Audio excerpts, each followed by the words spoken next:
Okay, folks, tonight at church, our pastor preached about how, God done a miracle, and basically he used the four lepers and used them to do that miracle that he wanted to do for Israel. So I thought I would read it. What I want to concentrate on is how God saved Israel and the leper.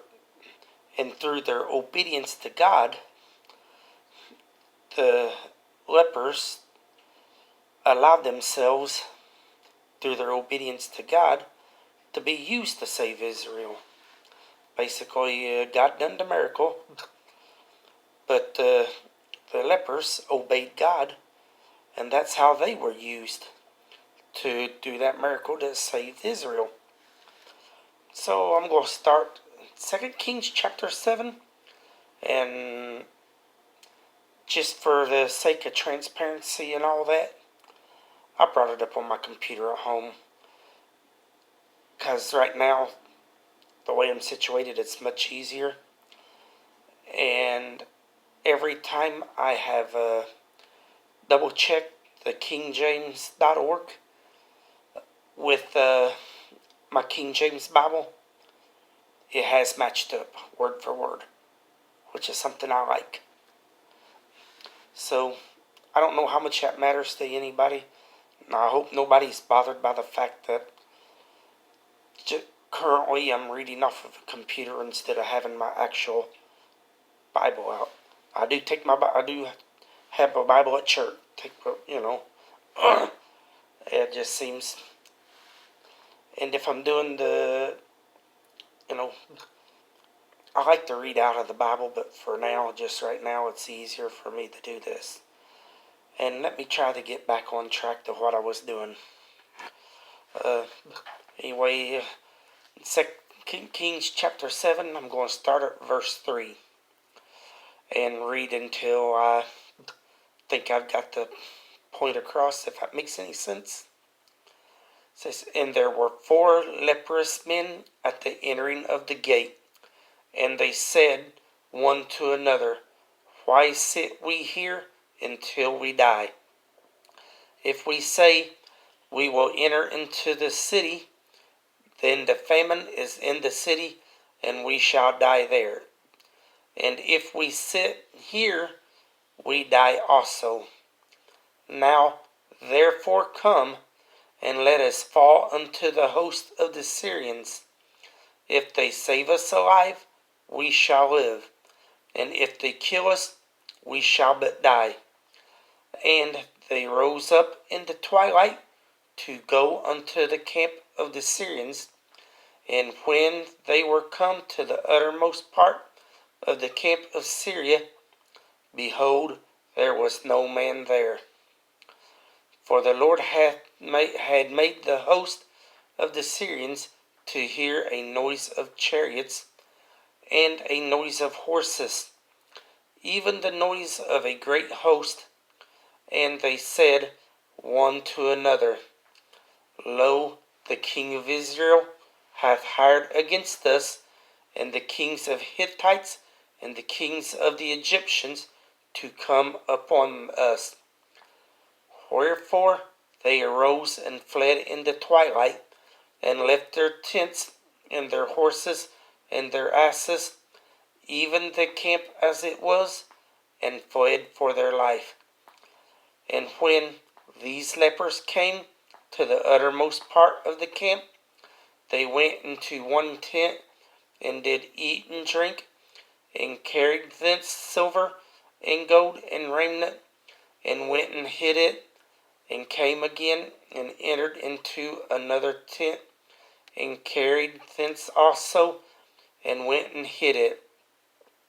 Then they said one to another, We do not well. This day is a day of good tidings, and we hold our peace. If we tarry till the morning light, some mischief will come upon us. Now therefore come, that we may go and tell the king's household.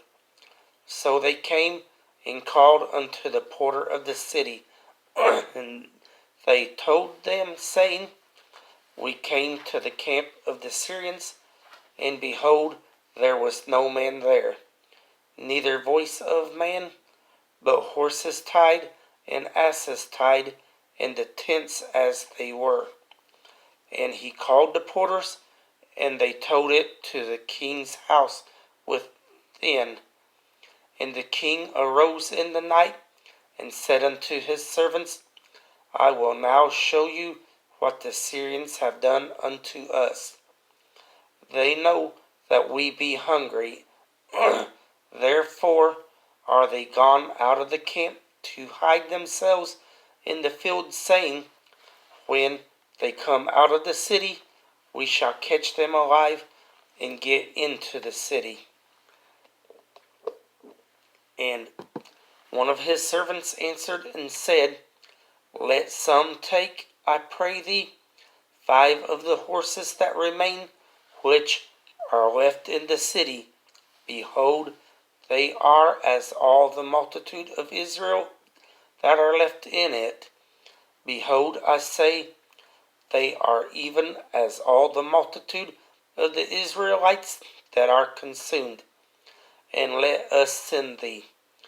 They took therefore 2 chariot horses, and the king sent after the host of the Syrians, saying, Go and see. And they went after them unto Jordan, and lo, all the way was full of garments and vessels, which the Syrians had cast away in their haste. And the messengers returned and told the king. And the people went out and spoiled the tents of the Syrians. So a measure of fine flour was sold for a shekel, and 2 measures of barley for a shekel, according to the word of the Lord. And the king appointed the Lord, on whose hand he leaned, to have the charge of the gate. And the people trode upon him in the gate, and he died, as the man of God had said, who spake when the king came down to him. That last verse was verse 17, and I hadn't planned on reading that part because that's kind of I wanted to concentrate on the miracle. There's probably multiple messages a real preacher can get out of this, and I'm not a real preacher.